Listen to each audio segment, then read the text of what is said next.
En 30 minutos, MF Economía e Inversiones y Radio 1000 te traen los principales temas económicos del mundo y de Paraguay con Economía a 1000. Este podcast es presentado por la Bolsa de Valores de Asunción, promoviendo los valores del mercado. Muy buenos días, bienvenidos a esta edición nuevamente de Economía 1000. Gracias por la compañía de todos los días, aquí ya listas, prestos para iniciar una nueva jornada y recordarles que este programa es en coordinación y coproducción con la consultora MF Economía e Inversiones y por supuesto Radio 1000. ¿Y quién les habla? Prince Otto, y ya estoy en compañía de Ada Caballero. ¿Cómo estamos, Ada? ¿Qué tal? Bienvenida. Buen día, Prince, buen día a la audiencia, ¿todo bien y vos? Acá frío medio polar, ¿verdad, Josema? Ya viste, ya ahí, porque nos trajimos todo nuestro poncho. Sí, si salimos un poco así grandes es por eso, hermano, es que seamos grandes, ¿verdad? Claro. No te escucho nada convencida, pero bueno, sigamos. Y como es habitual, vamos a tener nuestro entrevistado aquí en piso. De hecho, ya está, enseguida lo saludamos, pero de momento hacemos el pimponeo de las principales noticias económicas del día. Adelante, compañero. MF Economía e Inversiones presenta las principales noticias económicas de Paraguay y el mundo. De acuerdo con Bloomberg en línea, el Tribunal de Comercio Internacional de Estados Unidos ha declarado ilegales la mayoría de los aranceles globales impuestos por el presidente Donald Trump, considerando que excedieron su autoridad bajo la Ley de Poderes Económicos de Emergencia Internacional. Esta decisión representa un revés significativo para la agenda económica de Trump y fue resultado de demandas presentadas por estados liderados por demócratas y pequeñas empresas que argumentaron que los aranceles causaron perjuicios financieros. La administración Trump ha presentado una notificación de apelación contra el fallo y la Corte Suprema de Estados Unidos podría tener la última palabra en este caso que afecta billones de dólares del comercio mundial. El fallo suspende la mayoría de los aranceles impuestos por Trump, incluidos el arancel global fijo, las tasas elevadas para China y otros países y los aranceles relacionados con el fentanilo para China, Canadá y México. Sin embargo, otros aranceles impuestos bajo diferentes poderes, como los gravámenes de la sección 232 y la sección 301, no se ven afectados. Estos incluyen los aranceles al acero, el aluminio y los automóviles. La decisión judicial ha generado incertidumbre en los mercados globales, aunque se espera que la administración Trump explore otras vías legales para mantener su estrategia arancelaria, dice Bloomberg en línea. ¿Más información, Ada? De acuerdo con Bloomberg en línea, Estados Unidos endureció las restricciones a la exportación de software de diseño de chips hacia China, solicitando a empresas que suspendan envíos a clientes chinos. Esta medida, aún no oficial, se enmarca en una revisión más amplia de exportaciones estratégicas. Las acciones de Cadence cayeron 10,7% y la de Synopsys 9,6%, marcando sus mayores descensos de 2020 y diciembre respectivamente. Ya información regional. Informaciones internacionales dan cuenta que el consumo en Argentina muestra señales de reactivación luego de 4 meses consecutivos de caída. En abril, el consumo de los hogares registró un aumento interanual del 4,5% y un crecimiento desestacionalizado del 0,8% respecto a marzo, de acuerdo con datos de la Cámara Argentina de Comercio. Esta mejora se vincula a una mayor estabilidad en los precios, lo que permitió a empresas aplicar estrategias como promociones, precios congelados y mayor flexibilidad para impulsar las ventas. Y de Argentina nos trasladamos a Brasil. De acuerdo con el portal Agencia Brasil, en abril de 2025, la deuda pública federal de Brasil superó los 7,6 billones de reales, con un aumento del 1,44% respecto a este marzo. Este incremento se explicó por la incorporación de 70,3 mil millones de reales en intereses y una emisión neta de 41 mil millones de reales, con predominio de títulos indexados a la inflación. La deuda interna creció 1,55% hasta 7,31 billones, mientras que la externa cayó 1,1%. El perfil de la deuda mostró un aumento de los títulos vinculados a la tasa Selic. Asimismo, y ya tenemos aquí en piso, a nuestro invitado de hoy, a quien agradecemos su presencia, y sobre todo al equipo del Instituto Nacional de Estadística, que siempre está predispuesto a compartir información, datos y, como ya lo dice también, su estructura INE, estadísticas. Así que agradecemos a Milciades Brites, quien está con nosotros hoy. Él es jefe del Departamento de Demografía del INE. ¿Cómo estamos, Milciades? ¿Qué tal? Bienvenido. Muchas gracias por estar con nosotros hoy. Buen día, muy bien, muy contento de estar en su programa y muchísimas gracias por la invitación. Milciades, te vamos a exprimir al máximo en este tiempo del programa porque tenemos una batería de preguntas y obviamente esto va a ser como una clase, porque cuando estamos hablando de demografía estamos hablando de un aspecto que es relevante en todos los sentidos y más todavía cuando hablamos de economía, y de hecho lo estábamos debatiendo antes de entrar en el programa, Milciades, y tengo entendido que tenés una vasta trayectoria en esta área de las estadísticas, si podemos denominarlo así, Milciades. Vamos a hacer un recuento. ¿Sos magíster en demografía? ¿Tu trayectoria en el INE? Sí, yo soy licenciado en Matemática y Estadística por la FACEN UNA, también tengo una licenciatura de Tecnología de Producción y maestro en Demografía por el Colegio de México, en México, ¿no? En México te Sí. especializaste Así en mismo. demografía. ¿Qué se entiende por demografía, Milciades? Demografía, hay mucha discusión de Sí. qué exactamente qué significa, pero básicamente el estudio de la población. Ahí después ya empieza uno a especificar y dice que es una ciencia, otro que dice que no, pero es eso, estudio de la población, ¿no? Tenemos muchos demógrafos en Paraguay. ¿Tenés muchos colegas aquí en el país o no, Milciades? No, que yo sepa, no tanto. Es que no hay, nosotros teníamos materias dentro de la carrera, entiendo que economía también tiene, pero como carrera de grado de demografía no existe. Hay especializaciones, pero así como carrera de grado, que gente se forma en eso, no, por lo menos yo no conozco mucho. Sin embargo, hace falta, Milciades, porque estaba diciendo, no podemos abstraer economía de demografía porque obviamente una ciencia, o más bien esta estructura se nutre de la otra estructura, ¿es cierto? De esta disciplina. Exactamente, es que de ahí parte todo. Los Sí. economistas tienen en cuenta la población, de cómo se comporta, cómo se compone, y también las otras ciencias, de ahí que su importancia, y pareciera muy fácil a veces como que ya sabemos, y sin embargo a la hora de tener números, medir eso que creemos que sabemos, no necesariamente salimos en una información cierta, ¿no? Y de hecho, de un tiempo a esta parte ha cobrado muchísima relevancia hablar sobre la población, Milciades. No estoy hablando solamente para hoy, estoy hablando a nivel internacional. Es como que todo está focalizado a qué está pasando con la población, qué incidencia va a tener en toda la economía, y se hacen, de hecho, muchos escenarios, estudios, cálculos al respecto. Sí, últimamente se insiste más en ese tema de la población porque anteriormente había leyes que Sí. se creía que así se iba a comportar, que últimamente no se está cumpliendo, y ese como que genera un nuevo interés de verificar qué pasa, por qué no se cumple lo que creíamos, lo dábamos ya por hecho que se cumpliría.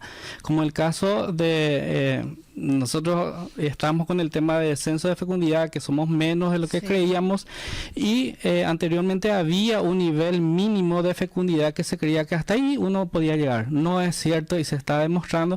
Entonces ahora hay como una incertidumbre de entonces hasta dónde vamos a llegar con eso, ¿verdad?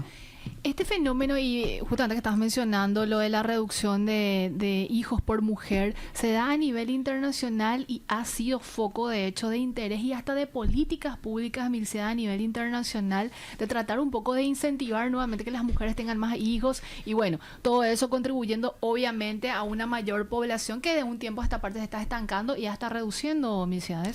Sí, justamente eso era uno de los motivos que me impulsó a verificar y sacar este documento que colgamos en la página del INE. Para muchos países ese se toma como cuestión del Estado. Sí. La otra vez escuchaba en una noticia que Corea del Sur, por ejemplo, su fecundidad ya no llega a 1. Y para ellos es muy importante eso porque teóricamente siguen en guerra con Corea del Norte y dentro de poco no van a tener gente que defienda el país. Entonces ellos están tratando de incentivar más nacimiento, y hasta ahora por lo menos la experiencia de Japón, Cuba, no está dando el resultado como uno esperaba. La población se está envejeciendo a un ritmo acelerado, Milciades. Antes de entrar en el informe muy interesante, por cierto, que estuviste liderando. Exactamente, y es muy acelerado. Esa aceleración lo que como que sorprende a la gente, que uno esperaba que se desarrolle así como se estaba generando en Europa principalmente. Sin embargo, en nuestra no estamos en condiciones de los europeos. Sin embargo, en la aceleración de ese cambio sí estamos avanzando rapidísimo, ¿no? Milciades, decías que elaboraste, y bueno, lideraste de hecho un estudio, un informe, se llama La Ventana Demográfica en Paraguay. Estoy leyendo y les invito a todas las personas que están escuchando que puedan ver, está subido a la página web del INE y bueno, todo el detalle en ese sentido. Ada. Milciades, ¿cómo definirías brevemente el concepto de ventana demográfica? La selección de ese nombre sí ya era parte del debate, y uno, de acuerdo a lo que va revisando, el tema central siempre fue bono demográfico. Entonces uno creía que ya sabía cuál era el significado del bono. Sin embargo, ahora como que están metiendo dudas si realmente es bono o qué exactamente significa eso, ¿verdad? ¿Podemos hacer un ejemplo, Milciades, de cuando estamos hablando básicamente de lo que es ventana y de lo que es bono? Eso que me mencionabas antes de entrar en estudios, de hecho, cuando decías el cheque en blanco, oportunidad, no oportunidad. ¿Cómo no?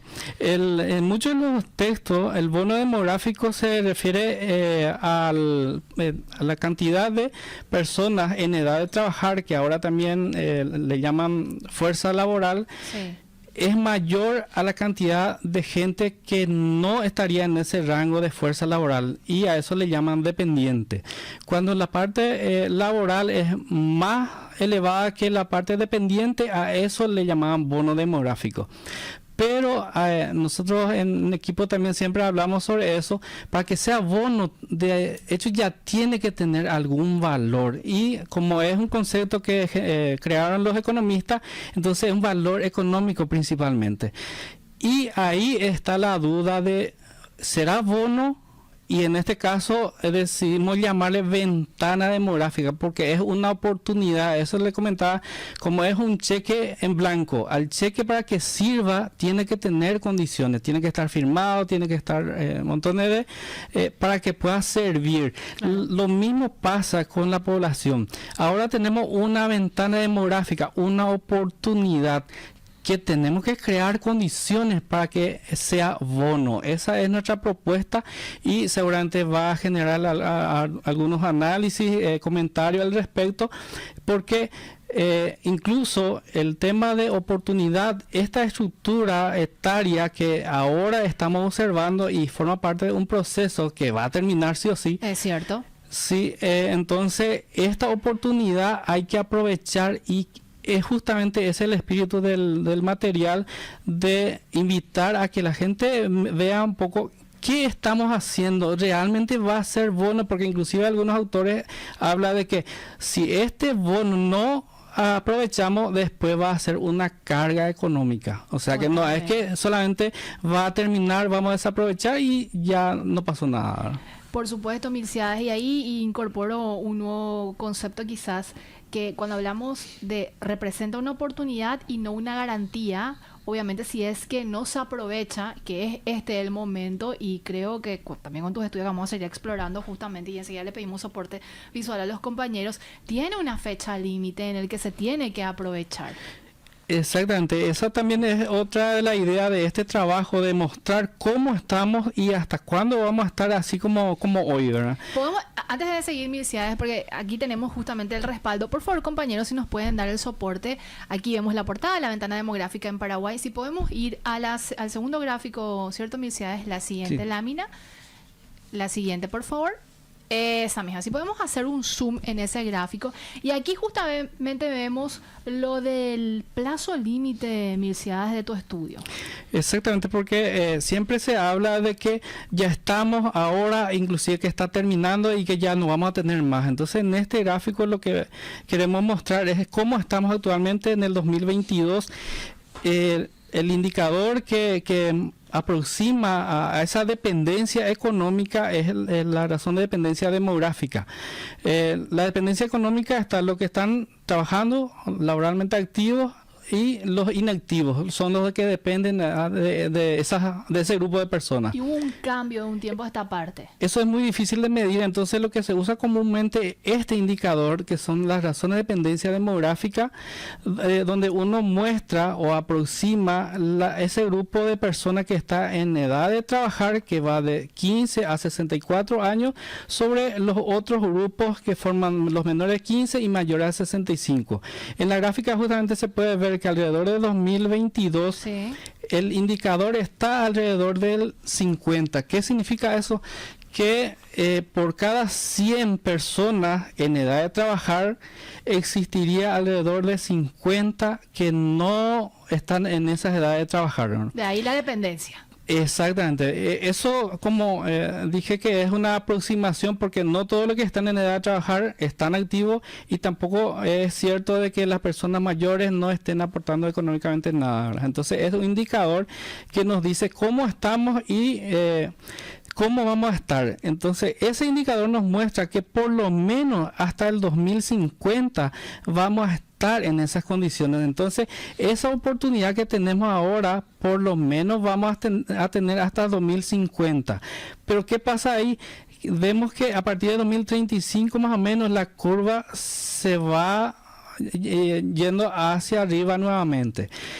Ahí está nuestra duda de si esa curva va a ir rápidamente hasta nivel alto, o ese se va a ir suavemente y vamos a seguir teniendo menores dependientes por muchos años más. Por lo menos los resultados de nuestras proyecciones nos indica que de acá al 2050 vamos a seguir teniendo esa oportunidad. Entonces ahí, como venía la pregunta, para ir preguntando o viendo qué se está haciendo, porque nuestra idea con este documento es que el bono no es bono si no se le da las condiciones. ¿Y cuáles van a ser esas condiciones?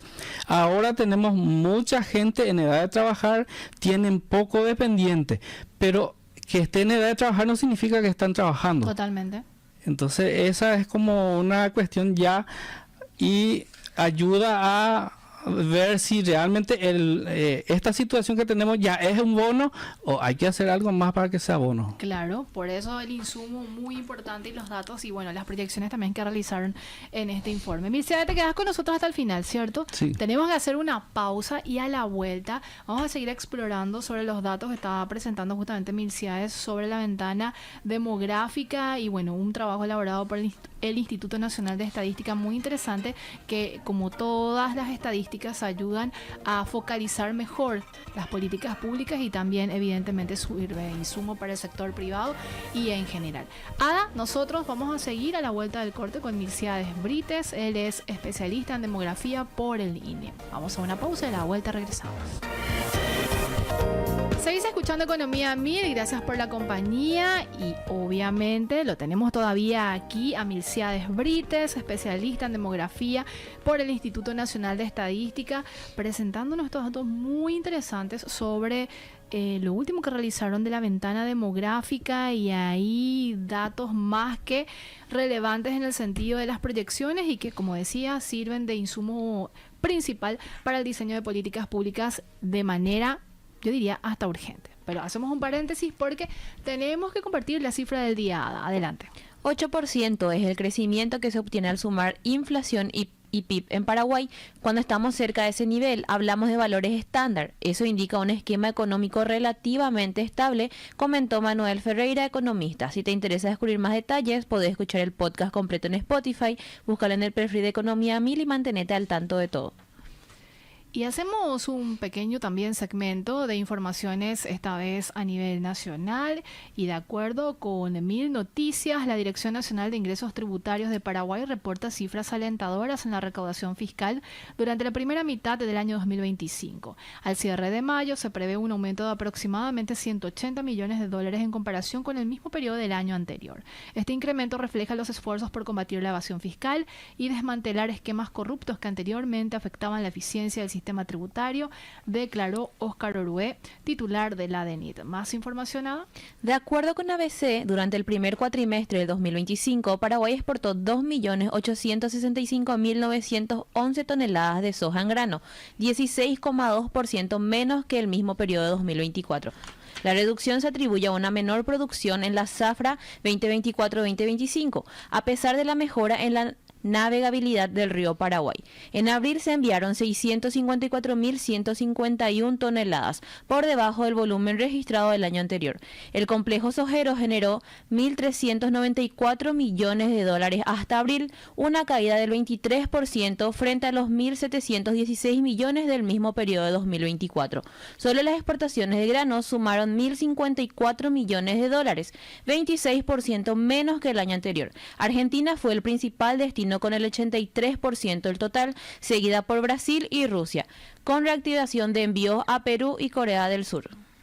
Y como es habitual, la consultora AMF Economía e Inversiones realiza de manera periódica análisis económicos en el artículo de ABC, y en la edición de hoy se aborda: Paraguay enfrentaría unos 5.000 millones de dólares en servicio de deuda pública entre 2025 y 2030, y de acuerdo con el último informe de la CEPAL, Paraguay deberá afrontar un servicio de deuda pública total de 5.000 millones de dólares, una cifra relativamente baja en comparación con países como Brasil, que se espera tenga en estos próximos años un servicio de deuda que supere los 1.000 millones de dólares, México 600.000 millones de dólares o Colombia 95.000 millones de dólares. Sin embargo, al desglosar esta suma, estamos hablando del servicio de la deuda que representaría Paraguay de aproximadamente 5.000 millones de dólares. Se observa que aproximadamente 3.000 millones corresponden a capital y en ese volumen aproximadamente a intereses, lo que implica que los mismos representan el 50% del total del servicio de deuda. Además,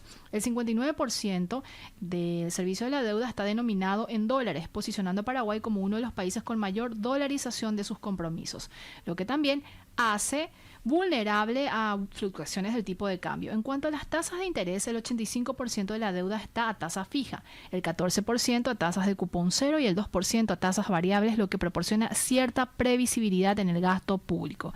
Y más de este análisis, Ada, lo puede encontrar la gente, ¿dónde? En todas nuestras redes sociales y también en nuestra página web.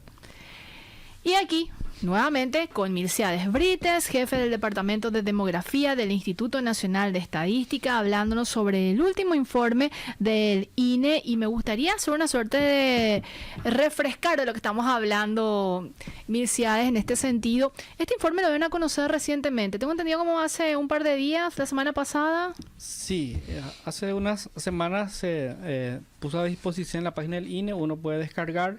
Se llama Ventana Demográfica en Paraguay, y con una pregunta: ¿sigue abierta o ya forma parte del pasado?, haciendo referencia a lo que comúnmente se conoce con el nombre de bono demográfico.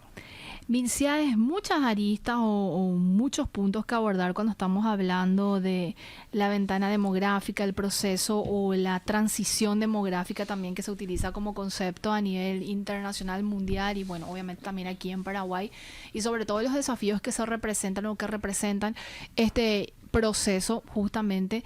Y dentro del material se puede ver una pirámide de población o pirámide poblacional, así que le pedimos por favor a los compañeros que nos den el soporte correspondiente de esa pirámide.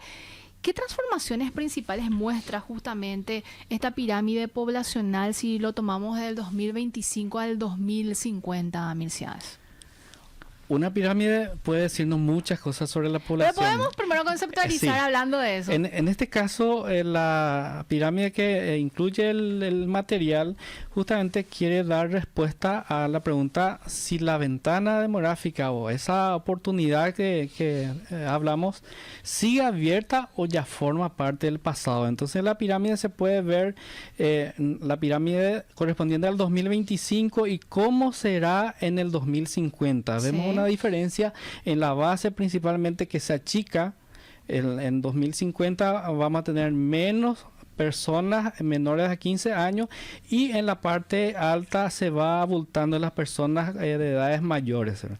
Esa principalmente es lo que muestra la pirámide, y al costadito, no sé si se notan, están la proporción de cada grupo de edad de las personas, y es justamente lo que responde de alguna forma hace referencia a la definición del bono demográfico, que dice que existiría ese bono cuando la población en edad de trabajar está elevada en relación a la población que no está en edades activas.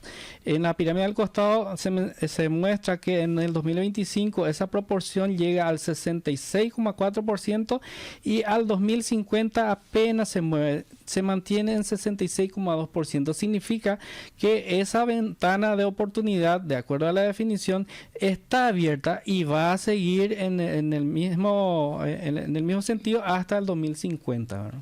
Te adelantaste la pregunta de Ada Milciades, pero no importa. Podemos hacer la siguiente, Ada, por favor, la 11. Claro que... Bueno, Milciades, ¿cómo se explica que pese al envejecimiento la ventana siga abierta hasta 2050? Es que el envejecimiento se refiere a que se va perdiendo el peso de las personas menores. No significa que ya somos todos viejitos. No, en absoluto. Eso hay que Entonces, aclarar. el envejecimiento es que la edad, inclusive uno de los indicadores puede ser la edad media o la edad mediana de la población, va a ir aumentando, se va a ir incrementando lo que veíamos en la pirámide en la parte alta del gráfico. Entonces, las personas mayores, pero no significa que vamos a ser todos viejos. Entonces, de ahí como que la proporción que estamos observando actualmente se va a mantener, se va a ir disminuyendo los menores de 15 años, pero también las personas de 65 años y más está aumentando, y de ahí que se mantiene esa proporción de la población entre 15 a 64 años casi en el mismo nivel de lo que tenemos actualmente. ¿Hay como un periodo de inicio de cierre gradual de esta ventana, Milciades, o no? Como teoría empezaron los que estudiaban en Europa y se hablaban algo de 200 años. Eso no ocurre en nuestro caso. Justamente por eso es el interés de hablar sobre este tema. ¿Cuál es la diferencia con lo que se venía viendo en Europa principalmente? Ahí la población envejecía con nivel de educación alto, con una economía ya de alguna manera no tan mal. Sin embargo, nosotros estamos teniendo descenso acelerado de fecundidad sin estar económicamente a nivel de Europa y en un periodo mucho más corto. Entonces de ahí es como el interés de estudiar este tema y ver qué tanto tiempo a nosotros nos va a llevar, porque ya hasta ahora no hay un periodo. No podemos decir que a partir de 2050, 2070 ya se va a cerrar. Puede ser antes, puede ser después. Con respecto a este aspecto de fecundidad y bueno, la reducción que ya mencionamos en el bloque anterior, incluso el INE tiene proyecciones sobre eso, ¿verdad? Milciades, en el sentido de cuántos hijos tenían las mujeres en el año 1950, después cada 10 años, y bueno, lo que se espera también para los próximos años. Es como se mantiene un tanto estable, pero sí se ve una reducción. Sí, la reducción es muy importante desde 1950 hasta hoy. Y de nuevo, la teoría decía que lo mínimo que puede llegar el nivel de la tasa global de fecundidad es 2.1, el nivel de reemplazo. Estamos viendo que nosotros estamos sobrepasando hacia abajo. Entonces, la teoría decía eso y ahora ya no sabemos dónde vamos a llegar. Tenemos, en alguna parte leí que Corea del Sur está llegando a un nivel de 0.78.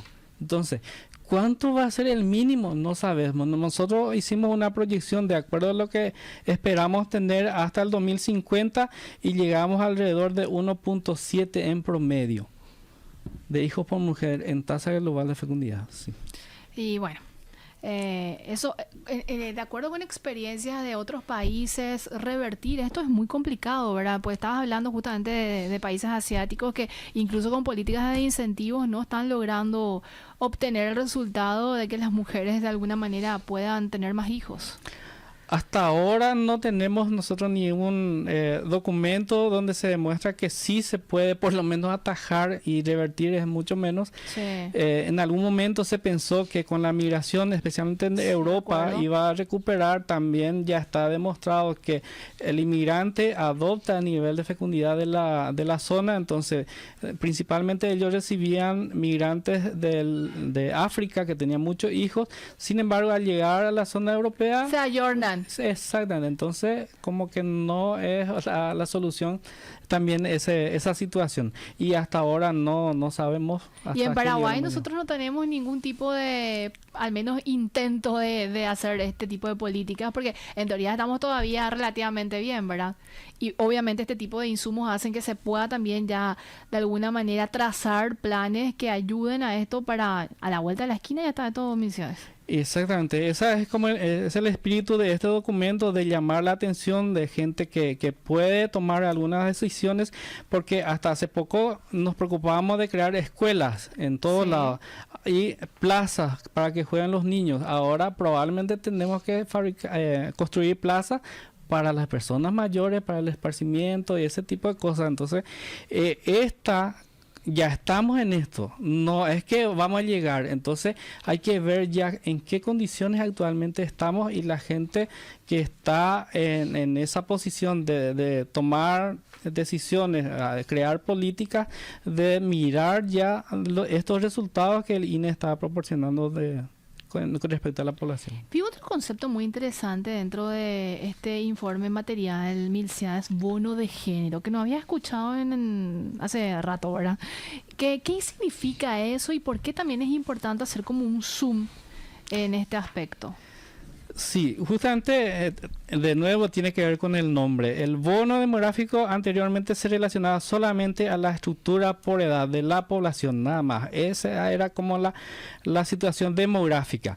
Ahora hay propuesta de que la situación demográfica no solamente se refiere a la estructura por edad y sexo, sino que con algunas características de esa población. Y siempre, por lo menos la idea para que sea bono, tiene que tener algunas condiciones para ser aprovechable. Una vez que se aprovecha, recién se puede hablar de bono. Y en ese sentido también aparece otro concepto como el bono de género. Si nosotros miramos qué tanto las mujeres están insertas en el mercado laboral, podemos mirar que hay una buena brecha que podemos ir cerrando para que realmente la cantidad de mujeres que no está inserta en la fuerza de trabajo se convierta también de alguna forma en bono. Un aprovechamiento económico de esa cantidad. De ahí viene el bono de género, y también se mete otro concepto como el bono educativo. Y particularmente en mi caso estoy más convencido de que la educación es realmente el que crea bono, que sea aprovechable, que sea útil esa proporción de personas que está ahora en su mayoría en edad de trabajar. Te quiero decir que volviste a adelantarte la pregunta de porque justamente ella te iba a consultar sobre el papel que juega el sistema educativo en todo este proceso. Sin embargo, hay más consultas. Adelante, Ada. Milcia, ¿qué ejemplos regionales podrían servir de inspiración para Paraguay? ¿En qué sentido? Y en todo esto que estamos compartiendo de datos y que de alguna manera sea aprovechado realmente. Por lo menos en nuestra parte del Instituto Nacional de Estadística, nosotros ponemos a disposición estas informaciones y podemos ir mirando en realidad políticas ya exitosas. En la región, no sé, quizá Brasil, Argentina, no se está Chile. viendo, inclusive está también el envejecimiento dentro de estos conceptos. También hay problemas ahí relacionados al sistema de pensiones. Chile era el modelo, todo el mundo estaba de acuerdo. Sin embargo, vimos que no funcionó. Incluso ahí fueron más... la gente, la reacción era más violenta inclusive a eso, y se demuestra que no es la solución. Entonces, también ese otro tema que sigue pendiente. ¿Cómo vamos a llegar a sistema de pensiones? Porque tenemos el problema. nuestra población no tiene mucha educación, no está inserto en el mercado laboral formal, no tienen ahorro, no tienen hijos. ¿Qué van a pasar cuando sean personas mayores? ¿Quién les va a cuidar? ¿Dónde vamos a tener el Estado? ¿Dónde le va a tener a esa gente? Entonces son muchos los problemas que hay que ir analizando. Como demógrafo, Milciades, este concepto de economía plateada también se incorpora dentro de toda esta ventana de oportunidad. Sí, el tema de bono demográfico y no se está aprovechando, la gente ya dice eso va a ser todo una catástrofe en el futuro. Porque se viene el envejecimiento, lo que mencionaba recién, hay un montón de problemas. La gente, ¿quién le va a cuidar? ¿Cómo se va a sostener el futuro? Sin embargo, no todo es malo con el tema de envejecimiento. Y ahí aparece el tema de la economía plateada. Porque el tema de envejecimiento puede crear un montón de oportunidades. Uno es, si ahora nuestra gente, nuestra proporción mayor de personas de alguna forma se inserta en el mercado formal, crea ahorro, crea de alguna forma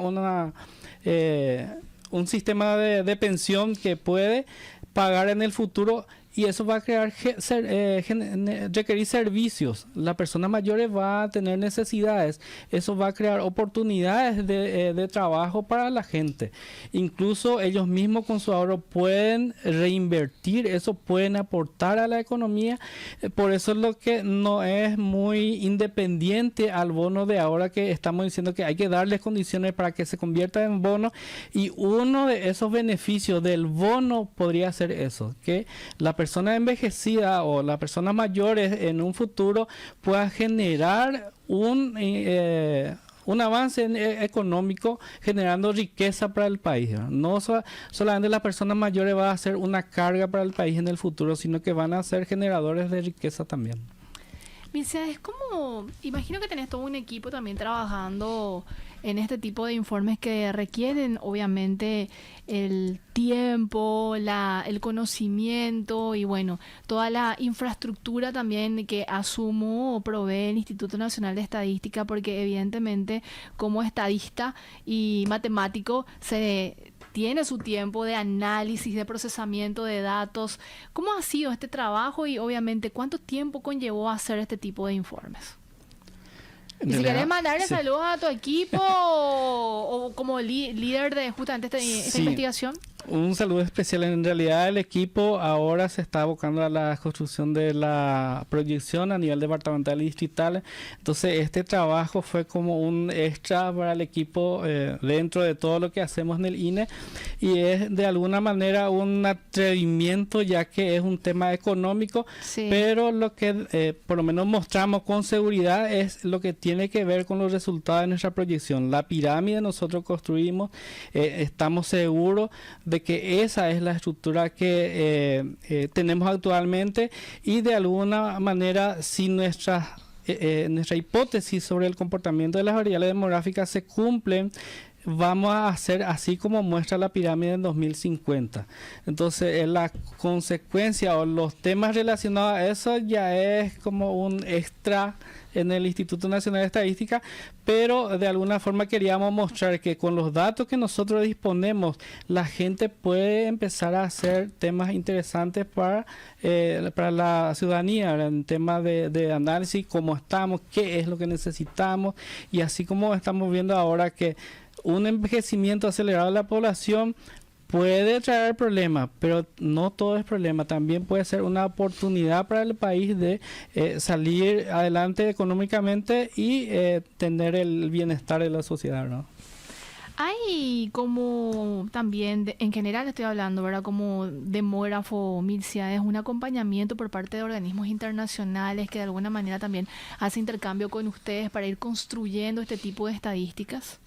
Sí, actualmente nosotros con las proyecciones tenemos acompañamiento del CELADE, que es el Centro Latinoamericano de Demografía, que tiene su sede en Chile.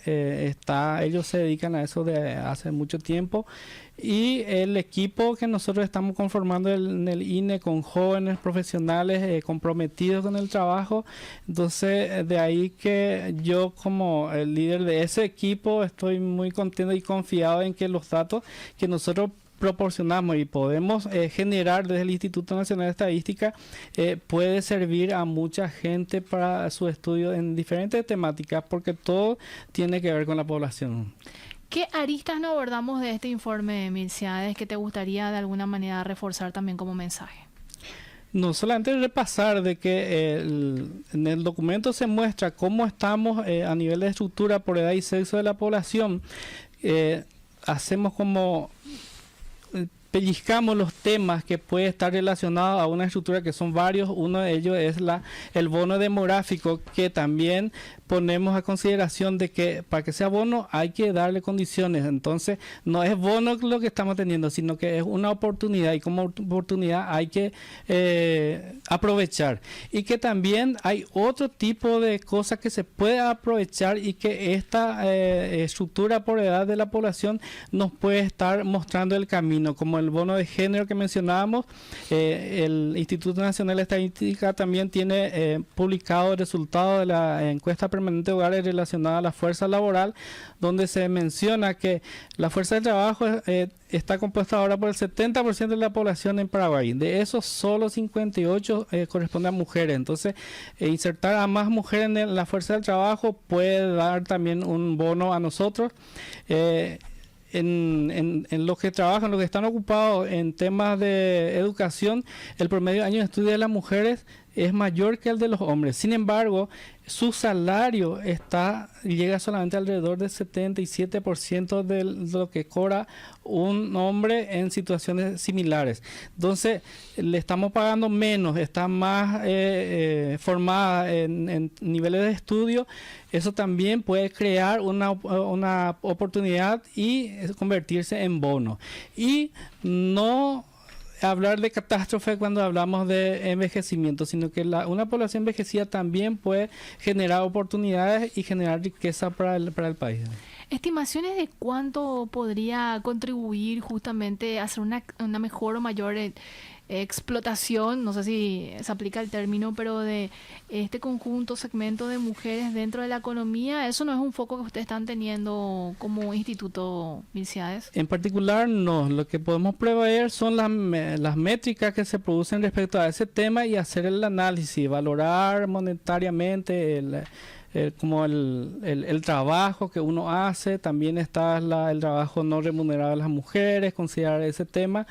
Yo creo que es más bien parte económica. Como decía, que este es como un atrevimiento de hablar algo económico, pero sí que tiene el área. Sí tiene que ver con la demografía que nosotros sí hacemos en el instituto. Milciades, yo como hace 2 semanas lo tuve a Iván Ojeda también aquí en piso, hablando de los planes que tienen ustedes como el INE, y me mencionaba daba a conocer una acción que están de alguna manera ya finiquitando, y es de este informe que van a presentar y corregime porque no me acuerdo muy bien, de pobreza multidimensional plus. Podría ser que iba a incorporar también otros datos. ¿En qué están ahora en materia también de nuevos informes? Quizás ir quizás darle un poco más de valor agregado a los datos que están procesando también del último censo que realizaron del 2022. ¿Algún dato también que quieras o informe que quieras compartir que están en ese proceso? Sí, es que en el instituto nosotros prácticamente nos especializamos nuevamente en varios temas. Entonces está la encuesta de hogares, que siempre saca informaciones útiles, ya verificables, que son reales, útiles, de hace mucho tiempo, y constantemente con el director estamos en ese espíritu de crear nuevas informaciones. Estamos trabajando con los registros administrativos.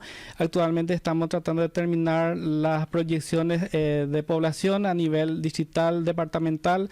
También se está trabajando con crear la base cartográfica que va a servir como insumo para las encuestas que va a estar disponible para la ciudadanía. Y con el director, nuestro producto de estrella siempre tiene que ver con nuestro geoportal. Uno puede entrar, sí, ese dato es muy interesante, mirar. Es diferente cuando uno escucha numeritos a ver realmente donde uno está. está ahí donde uno tiene interés. Entonces ese está disponible, uno puede entrar fácilmente en la página del INE y tener esa información. Inclusive estamos enriqueciendo esa representación en el territorio de actualmente esta población, vivienda, pero ese se va a ir complementando con otro tipo de información, de manera que uno entra en una zona y pueda tener toda la información, población, servicios, la infraestructura de esa zona. Entonces todo ese tipo de información puede tener disponible la ciudadanía, ¿no? Esto que están trabajando de la pobreza por distrito, corrígeme nomás, Milciades, ¿qué va a revelar eso finalmente o para qué sirve? Por eso están avanzando hacia eso hoy por hoy. Específicamente no tengo información sobre eso. Son otros los compañeros que están con el tema de pobreza. Normalmente se usa como indicador así como dice, de la pobreza, y multidimensional es un concepto que en estos últimos tiempos se está utilizando para hacer énfasis no solamente a lo que es monetario, a lo que es pobre, sino que tiene que ver con otras necesidades, así como dice su nombre, otras dimensiones, ¿verdad? Pero así como específicamente no tengo información sobre eso. Milciades, ¿dónde la gente puede encontrar, a modo de remarcar, este reporte, este informe de la ventana demográfica en Paraguay? Yo vi ahí una ayuda a memoria tuya que no está contemplado dentro de este informe porque son datos así realmente muy, muy importantes, pero que también están como diseminados dentro de la página web porque está más concentrado en lo que vos trajiste, ¿verdad? Porque estamos hablando de fuerza de trabajo, también distribución por género, etcétera. Sí, uno puede ingresar en la página del INE, ahí constantemente se hace información útil. Por ejemplo, lo de resultados de encuesta de hogares siempre está en menor tiempo, no como el censo que se tiene en mayor intervalo de tiempo. Es cierto. Y uno de esos informes ya se tiene colgado en la página del INE, que es el del resultado del primer trimestre de 2025, que hace referencia al tema laboral, donde están la población ocupada, desocupada, el promedio de ingresos de acuerdo a ocupación. Entonces hay mucha información ahí que puede ser útil para toda la ciudadanía y está disponible para todos. Milciades, un gusto tenerte en el programa. Espero próximamente una nueva entrevista con nosotros y bueno, hablar y explorar más sobre demografía en Paraguay y desearte un muy lindo día. Muchísimas gracias por la invitación y esperamos que sea realmente útil este informe y que despierte el interés de analizar a profundidad esos temas que se propone dentro. Yo estoy segura que sí. ¿Estuvimos con quién, Ada? Milciades Brites, jefe del Departamento de Demografía del INE. Y así nos vamos despidiendo. Mañana tenemos nuestro último capítulo de la semana, no del programa, Josemar, no te asustes. Esto seguimos hasta fin de año, así que vas a tener que seguir aguantándonos, eso es lo importante. Y también Priscila, por supuesto. Nos reencontramos mañana, Ada. Mañana. Que tengan un excelente día. Este podcast es presentado por la Bolsa de Valores de Asunción, promoviendo los valores del mercado.